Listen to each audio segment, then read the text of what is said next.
അപ്പൊ ശരീരബോധം എന്ന് പറഞ്ഞാൽ എന്താണ്? അതായത് അവർ ഈ ശരീരമാണ് എന്ന് ചിന്തിച്ച് ജീവിക്കാം. മൃഗങ്ങൾ അങ്ങനെയാണ്. ശരീരബോധത്തിൽ ഇരിക്കുന്നവരുടെ പ്രത്യേകത എന്ന് പറഞ്ഞു കഴിഞ്ഞാൽ അവർക്ക് അപ്പോൾ കിട്ടുന്ന കാര്യത്തിലായിരിക്കും താല്പര്യം. മുന്നോട്ടുള്ള ഒരു ക്ഷമ കാണത്തില്ല. ഒരു നിർബന്ധ ബുദ്ധിയായിരിക്കാം. തിന്നുക, ഉറങ്ങുക, ലൈംഗികബന്ധത്തിൽ ഏർപ്പെടുക, ഇങ്ങനെയുള്ള കാര്യത്തിലായിരിക്കും ആസക്തി കൂടുതൽ. കാരണം മൃഗങ്ങൾ അങ്ങനെയുള്ള ബോധത്തിലാണ്.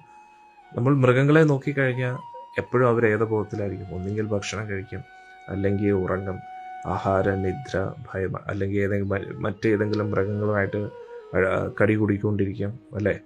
അല്ലെങ്കിൽ പിന്നെ ലൈംഗിക ബന്ധത്തിൽ ഏർപ്പെട്ടുകൊണ്ടിരിക്കും. അപ്പോൾ ഈ മൃഗീയ ബോധം, അപ്പോൾ നമ്മുടെ ശരീരത്തിൻ്റെ ആ ത്വരകൾക്ക് വേണ്ടി മാത്രം ചിന്തിച്ചുകൊണ്ടിരിക്കുമ്പോൾ നമുക്ക് ശരീരബോധമാണെന്ന് മനസ്സിലാക്കാം. ആ ശരീരസുഖത്തിന് എതിരെ വരുന്ന എല്ലാത്തിനെയും അത് വലിയൊരു ദുഃഖമായിട്ട് അവർ കാണിക്കാം.